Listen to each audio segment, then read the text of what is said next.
ನಮಸ್ತೆ. ಸೌಮ್ಯ ಸುರೇಶಾಚಾರ್ ಯೂಟ್ಯೂಬ್ ಚಾನಲ್ಗೆ ಸ್ವಾಗತ. ನಾನು ಸೌಮ್ಯ. ಎಲ್ಲರಿಗೂ ನಿತ್ಯ ಪ್ರಾರ್ಥನಾ ಸ್ತೋತ್ರದ ಲೋಕಕ್ಕೆ ಸ್ವಾಗತ. ಶ್ರೀ ದೇವಿ ಮಹಾತ್ಮೆ. ಮುನ್ನುಡಿ. ಶ್ರೀ ದೇವಿ ಮಹಾತ್ಮೆಯು ಬಹಳ ಜನಪ್ರಿಯವೂ ಶೀಘ್ರ ಫಲಪ್ರದವೂ ಆದ ಪಾರಾಯಣ ಗ್ರಂಥವಾಗಿದೆ.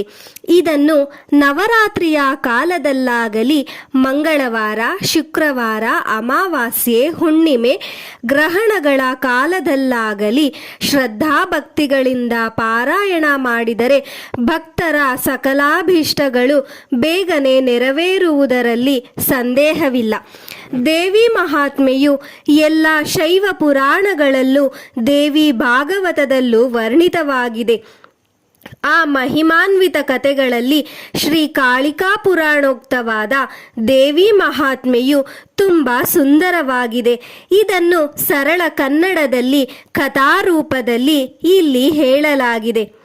ಇದರೊಂದಿಗೆ ನವದುರ್ಗಾ ಸರಳ ಪೂಜಾ ವಿಧಾನವನ್ನು ಶಾಸ್ತ್ರೋಕ್ತವಾಗಿ ಇಲ್ಲಿ ಹೇಳಲಾಗಿದೆ.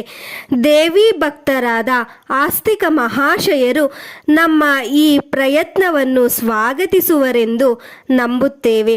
ಶ್ರೀದೇವಿಯು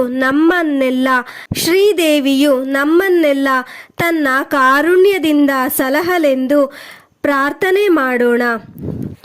ಜಗನ್ಮಾತೆಯು ಮಹಾಲಕ್ಷ್ಮಿ, ಮಹಾಸರಸ್ವತಿ, ಮಹಾಕಾಳಿ ಸ್ವರೂಪಳೂ ಆದ ಆದಿಪರಾಶಕ್ತಿಯನ್ನು ಭಕ್ತರು ನಾನಾ ರೂಪಗಳಿಂದ ಪೂಜಿಸುತ್ತಾರೆ.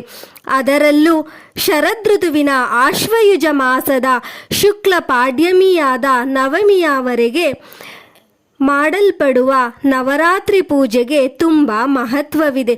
ದುರ್ಗಾ ಸಪ್ತಶತಿ, ವರಾಹ ಪುರಾಣ, ರುದ್ರಯಾಮಲಿ, ಅಥರ್ವಣ ರಹಸ್ಯ ಹಾಗೂ ಕಾಳಿಕಾ ಪುರಾಣಗಳಲ್ಲಿ ದೇವಿಯ ಮಹಿಮೆಯು ಋಷಿಗಳಿಂದ ಹೇಳಲ್ಪಟ್ಟಿದೆ. ಅದರಲ್ಲೂ ಚಂಡಿಕಾ ಕವಚದಲ್ಲಿ ದೇವಿಯ ಅದ್ಭುತವಾದ ಶಕ್ತಿಯನ್ನು ವರ್ಣಿಸಿದ್ದಾರೆ. ಈ ಸ್ತೋತ್ರದಲ್ಲಿ ನವದುರ್ಗೆಯರ ಬಗ್ಗೆ ಹೀಗೆ ಹೇಳಿದೆ. ಪ್ರಥಮಂ ಶೈಲಪುತ್ರಿ, ದ್ವಿತೀಯಂ ಬ್ರಹ್ಮಚಾರಿಣಿ, ತೃತೀಯಂ ಚಂದ್ರಗಂಟೇತಿ, ಕೂಷ್ಮಾಂಡೇತಿ, ಚತುರ್ಥಕಂ ಪಂಚಮಂ ಸ್ಕಂದಮಾತೇತಿ, ಷಷ್ಠಂ ಕಾತ್ಯಾಯನೀತಿ ಚ, ಸಪ್ತಮಂ ಕಾಲರಾತ್ರಿ ಚ, ಮಹಾಗೌರೀತಿ ಚಾಷ್ಟಮಂ, ನವಮಂ ಸಿದ್ಧಿದಾತ್ರಿ ಚ, ನವದುರ್ಗಾ ಪ್ರಕೀರ್ತಿತಾಃ. ಉತ್ಪನ್ಯೇತಾನಿ ನಾಮಾನಿ ಬ್ರಹ್ಮಣ್ಯೇ ಮಹಾನ್ಮತಾ. ಈ ರೀತಿ 9 ರೂಪಗಳ ದುರ್ಗೆಯನ್ನು ಭಕ್ತರು ಶರನ್ನವರಾತ್ರಿಯಲ್ಲಿ ಪೂಜಿಸುತ್ತಾರೆ. ಇದರೊಂದಿಗೆ ಆಯುಧ ಪೂಜೆ, ಸರಸ್ವತಿ ಪೂಜೆಯೂ ನಡೆಯುತ್ತದೆ. ಕಾಳಿಕಾ ಪುರಾಣದಲ್ಲಿ ಬ್ರಹ್ಮ, ವಿಷ್ಣು, ಶಿವರ ಶಕ್ತಿ ಸ್ವರೂಪಿಣಿಯಾದ ದೇವಿಯ ಮಹಾತ್ಮೆಯನ್ನು ಹೇಳಲಾಗಿದೆ.